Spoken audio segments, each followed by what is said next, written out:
Oke teman-teman, kembali lagi dengan saya Anang Hermanto di channel Anang Semangat. Kali ini kita akan membahas tentang alat ukur lagi ya teman-teman, untuk alat ukur yang namanya micrometer. Dan sebelum kita membahas, semoga kita selalu dalam keadaan sehat dan baik-baik saja. Oke, kita simak bareng-bareng, kita pelajari bareng-bareng alat ukurnya seperti apa, bagian-bagiannya seperti apa, lalu fungsinya untuk apa. Nah, mari kita bahas bareng-bareng. Oke. Nah, seperti inilah ya teman-teman, wadah ataupun kotak daripada alat mikrometer. Untuk coba kita buka ya, ini dalamnya atau isinya dari kotak di alat mikrometer. Ini ada ini cuma untuk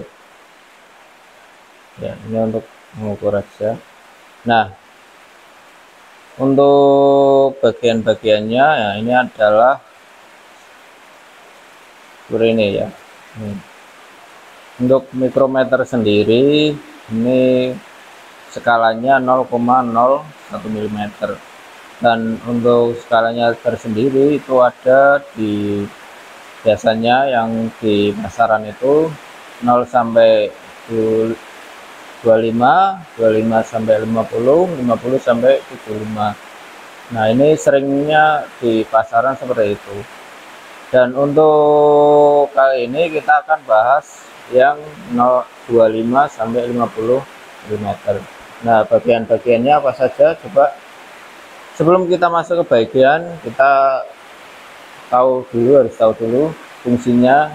Ini fungsinya untuk mengukur dimensi luar suatu benda kerja gitu ya, untuk mengukur ketebalan gitu ya, untuk mengukur panjang-panjang dan lain sebagainya. Nah, ranknya itu di kisaran 25 sampai 50 mm. Lalu bagian-bagiannya apa saja? Nah, yang pertama adalah frame ini frame ya, frame. Lalu anvil ataupun rahang tetap gitu ya. Nah, rahang tetap itu ini. Nah, ini untuk dudukan, ini namanya anvil. Lalu spidol, ini rahang yang geser. Ini coba kita lihat. Nah, ini geser ya teman-teman ya, coba ini geser. Lalu selanjutnya ada sleeve atau barrel, ini bagian yang menunjukkan skala. Nah, ini ya, yang menunjukkan skala sama ini. Bisa dilihat ya teman-teman. Oke. Lalu trimble. Nah, ini trimble ini ya, ini ya. Ini bisa dilihat, ini adalah skala nonius. Jadi kalau di jangka sorong itu kita kenal dengan skala utama dan skala nonius. Di sini juga sama, skala utama, skala nonius begitu ya. Lalu ada richet. Nah, ini richet, ini yang saya pegang, ini yang putar-putar ya. Terus ada lock nut. Nah, ini untuk mengunci ya teman-teman, untuk mengunci ketika sudah selesai untuk mengukur, lalu kita kunci gitu ya. Oke, ini beberapa bagian-bagian daripada mikrometer. Selanjutnya penggunaannya seperti apa? Nah, penggunaannya ini mudah ya, tinggal kita masukkan benda kerja ke rahang anvil, antara rahang anvil dan juga rahang geser ini atau spidol. Tapi ini sebagai catatan ya, sebelum kita melakukan pengukuran, ini disarankan untuk yang pertama adalah membersihkan ini, membersihkan permukaan di rahang putar ini, rahang geser ini, sama anvil ya, rahang tetap ini dibersihkan dulu agar lebih presisi, agar tidak ada kotoran dan juga lebih presisi gitu ya. Kalau ada kotoran otomatis nanti pengukurannya akan berbeda, karena ini satuannya 0,01 mm, otomatis kotoran kecil aja, pasir aja udah ikut keukur gitu ya. Nah, cara Nah, yang kedua adalah mengkalibrasi. Kalibrasi ini biar nol gitu ya, nolnya itu tepat. Ini udah tepat belum ya? Coba. Nah, karena ini jaraknya 25 mm ya. Coba kita dicek dulu sudah pas atau belum kalibrasinya. Muternya jangan di sini ya teman-teman, muternya di yang reset stop ini. Nah, jadi kalau udah stop ini akan muter-muter sendiri. Nah, kita coba lihat nolnya sudah pas belum dengan angka di skala utamanya.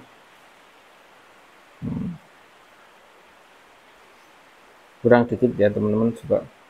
Nah, ini di sini ada yang namanya kunci ya, kunci untuk apa namanya, kalibrasi. Bentuknya kayak seperti kuda ya. Nah, kita coba, ini dimasukkan, terus kita putar.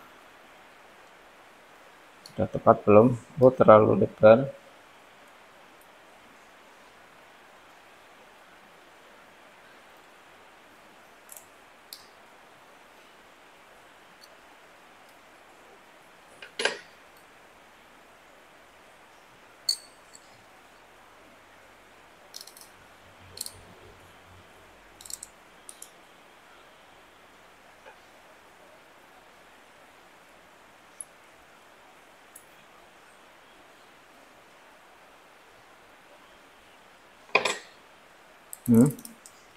Udah tepat ya teman-teman, udah kelihatan ini sudah lurus sejajar.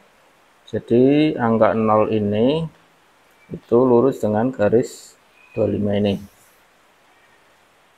Oke, sudah selesai untuk kalibrasi. Perhitungannya hampir sama ya teman-teman untuk yang mikrometer dan juga jangka sorong. Cuma bedanya di skalanya ini karena 0,01. Oke, cara penghitungannya seperti apa sih? Coba kita cek cara menghitung apa gitu ya. Ini coba ya. Nah, kita coba kita ukur.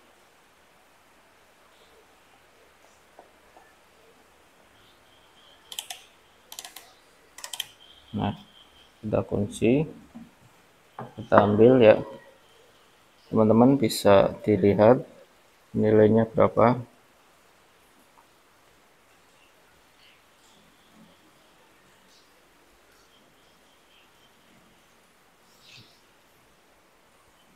Untuk satu garis ini dari 25 ke garis 1 ini adalah 1 mili ya teman-teman. Untuk yang di skala non use nya itu 0,01 mili. Coba bisa dilihat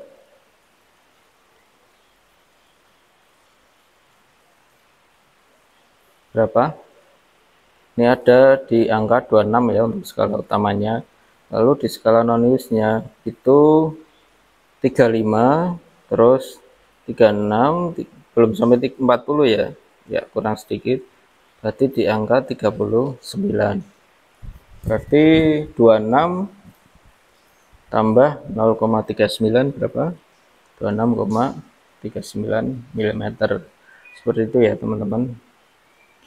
Tapi coba misal ini kan di skala utamanya itu ada atas, ada bawah. Nah, untuk atas itu 1 mili, yang bawah itu setengah mili. Coba kita ukur pakai yang ini ya.